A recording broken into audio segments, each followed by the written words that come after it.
Hello everyone, welcome to the Proctor Lab.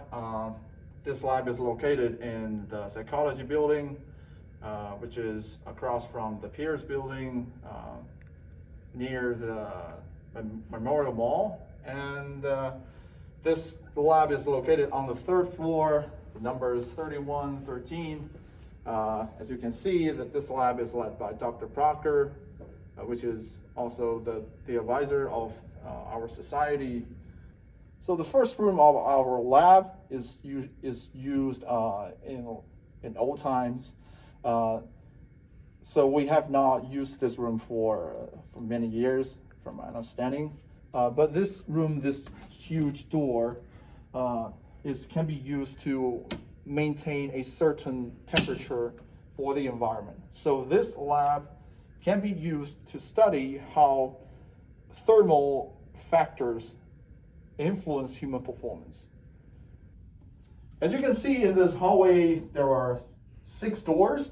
So these 2 doors, this one and the one in the end, these 2 are office rooms for graduate students. This one is mainly used by Yoon. She studied some color-related mapping effect. And this one is used by an undergrad student who studied like other kinds of mapping effect, but using like real life objects like spoon. So as shown here, this is the thing that I talked about related to the mapping effect, but using real life objects like spoon. So you can see that this is a stimulus. People are told to respond based on the direction of the spoon. So you can see that the handle of the 2 spoons are pointing to the right. And this is one kind of stimulus. So the main focus is about which part of the spoon will influence the mapping effect more. And this room is usually used by me. So I study temporal preparation. Usually I used a temporal cue, which does not give any information about how to respond. I study like how this interval between the cue and the target influence people's performance. So this is my lab room. Usually I use this to collect data.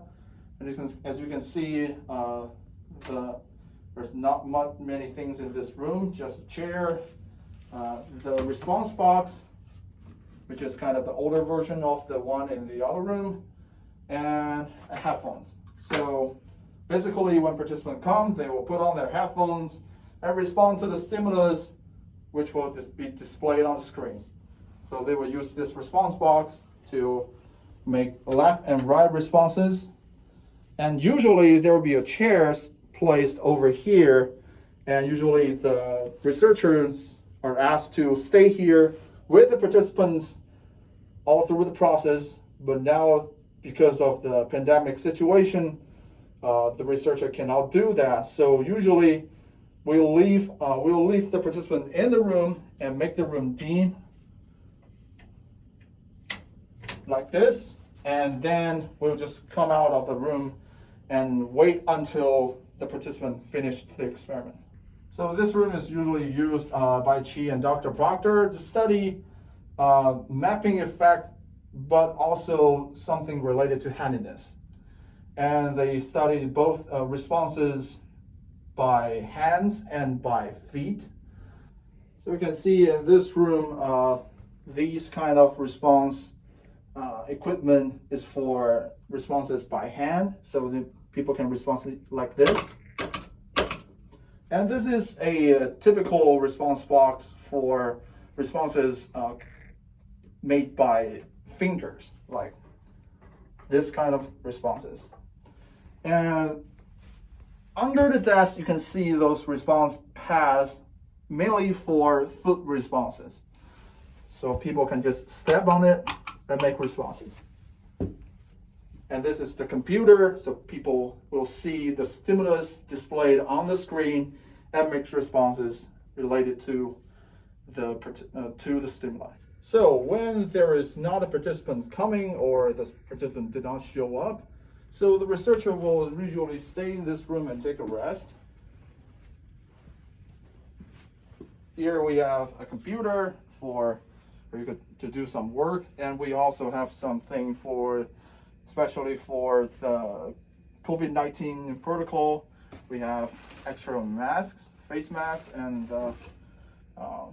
sanitizer, and also other things to help protect our researchers. So you can see this is the stairwell of the psychology building. When you came up here, then when you turn right, you can reach our lab. But if you turn left, which is also the path of the participants, they usually come to this room, 3105, which is located over here. So this room, light, as you can see, this play is usually for the participants to be waiting for the researcher to pick them up. So usually a researcher will come here, then call out the name of the participants, usually by both the first name and the last name, and then they will follow the researcher to to a specific research room, or for our case, just our lab. Then they can conduct their experiment and then get the credits. So the majority of our subject pool comes from the undergraduate students who take Psychology 120 as a course. So they are required to participate in experiments to get credits, which will be part of their final grade. So this is our main source of subjects. And some research projects will have the funding to collect data by paying the subjects. So that's another source, but the majority comes from the undergraduate students who take Psych 120. So, when the participant comes, so the participant usually sit right here, and we will provide them 2 copies of the consent form. So this is to make sure that the participant is willing to take part in the experiment, and he has known everything that's important for this experience. So usually we will provide 2 copies, and they have to sign on both of them on the back. After the participants sign on both, the researcher will sign after them. And these 2 copies, 1 copy for the participant and the other copy for us to store as for reference. And after they sign on these consent forms, we also record some basic information like demographics using some kind of this form, usually about some basic information like age, gender, race, dominant hand, something like that. And then after collecting all these information, we will leave them to the lab. So during the pandemic, there are some extra things that researchers have to pay attention to. So first, like what I'm wearing, I have to wear a face mask as well as the face shield. So that will provide adequate protection for the researcher. And also we have alcohol wipes over here.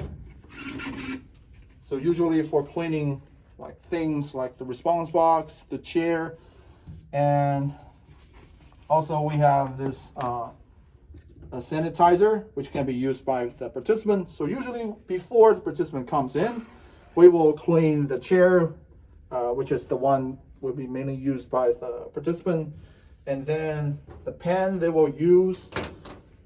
And when they finish all these stuff, they will come into the lab room. And before the first participant comes, we will clean the door, including the door handle. And also in this room, we'll clean the keyboard, the response box, this area of the decks, and also the mouse, the headphones, and this chair.